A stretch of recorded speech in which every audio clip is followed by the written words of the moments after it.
Hello guys, आज हम देखते हैं कि स्पाइनल डिफॉर्मिटी क्या होती है। ठीक है, स्पाइनल डिफॉर्मिटी में एक्चुअली क्या होता है, इसमें तीन चीज़ होती है। ठीक, स्क्लोसिस होता है, लोडोसिस, काइफोसिस। ठीक, जो हमारे स्क्लोसिस होता है उससे हम एस से डिनोट करते हैं, और जो हमारा लोडोसिस होता है उससे हम एल से डिनोट करते हैं। ठीक, जो एंड काइफोसिस होता है उससे हम के से डिनोट करते हैं। ठीक, यानी कि S shape, L shape and के शेप का होता है। ठीक है, अब हम देखते हैं कि स्क्लोसिस क्या होता है। ठीक, स्क्लोसिस में एक्चुअली क्या होता है, इसमें एक कर्व आ जाता है लेफ्ट या राइट में। ठीक है, लेफ्ट या राइट में कर्व आने के कारण जो हमारा पेशेंट होता है उसका जो चलने का जो पैटर्न होता है ना वो चेंज हो जाता है। ठीक, अब हम देखते हैं कि लोडोसिस में क्या होता है। लोडोसिस में एक्चुअली क्या होता है कि ये जो होता है ना, ये हमारे लोअर बैक में देखने को मिलता है, जैसे कि हमारे L4 L5 या S1 S2 में देखने को ये मिलता है। ठीक है, जो हमारा लोडोसिस होता है, इसमें क्या होता है कि जो हमारा लूडोसिस होता है ना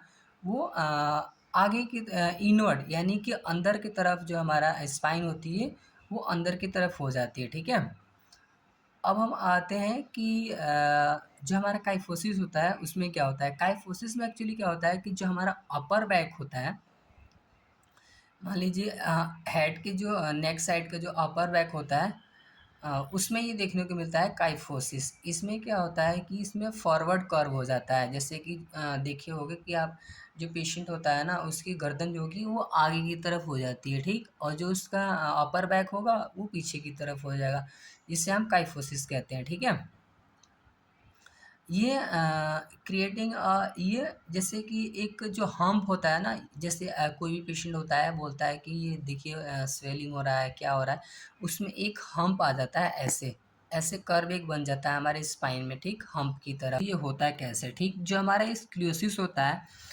ये एक्चुअली ये पोस्चर डिफॉर्मिटी की वजह से होता है। मान लीजिए कि अगर चेयर पे कोई बैठ के काम कर रहे हैं उसकी वजह से भी हो सकता है, या कोई ट्रॉमा की वजह से हो सकता है, या जेनेटिक्स भी हो सकता है। ये बहुत मतलब ये जेनेटिक्स में भी देखा गया है। ठीक है, और जो हमारा लोडोसिस होता है ये तो एक्चुअली हमारा जो ये लॉन्ग सिटिंग वर्किंग जो करते हैं या लॉन्ग टाइम तक कोई ड्राइविंग करते हैं उसके वजह से हमें लोडोसिस हो सकता है। जो काइफोसिस होता है ये भी हमारा पोस्चरल डिफॉर्मिटी है। ठीक, लोडोसिस एंड काइफोसिस जो हमारा होता है और स्क्लोसिस ये पोस्चरल डिफॉर्मिटी में भी आता है।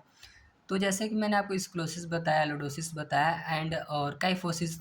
काइफोसिस में एक्चुअली क्या होता है कि ये भी हमारा पोस्चरल डिफॉर्मिटी है। मान लो कोई टेबल पे बैठ के कोई लैपटॉप पे काम कर रहे हैं, अपना पोस्चर फॉरवर्ड की तरफ करते हैं अपना नेक को, तो उसमें भी ये डिफॉर्मिटी क्रिएट हो सकती है। ठीक है, तो ये था हमारा स्पाइनल डिफॉर्मिटी के ऊपर वीडियो। ऐसे इन्फॉर्मेटिव वीडियो के लिए चैनल को लाइक एंड सब्सक्राइब कीजिए और ज़्यादा से ज़्यादा इस वीडियो को शेयर कीजिए।